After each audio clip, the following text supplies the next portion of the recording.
சனங்களுக்கு பங்காளியா வராரு, வாரி கொடுப்பதிலே வரலாற வராரு. ஐயா ஊர்வலத்தில் ஆராத்தி எடுக்கத்தான் ஆகாச சூரியனே ஆசைப்படும் நீவாரு. சொன்ன சொல்லில் சத்தியம் அணிப்பாரு, நின்னையட நிச்சயமா ஜெயிப்பாரு.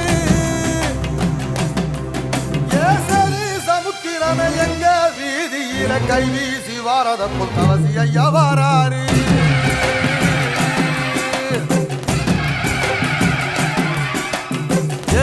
இமய மலை எங்க ஊரு சாமி மலை, எட்டு தசை நடுங்க எட்டு வச்சு வாராரு.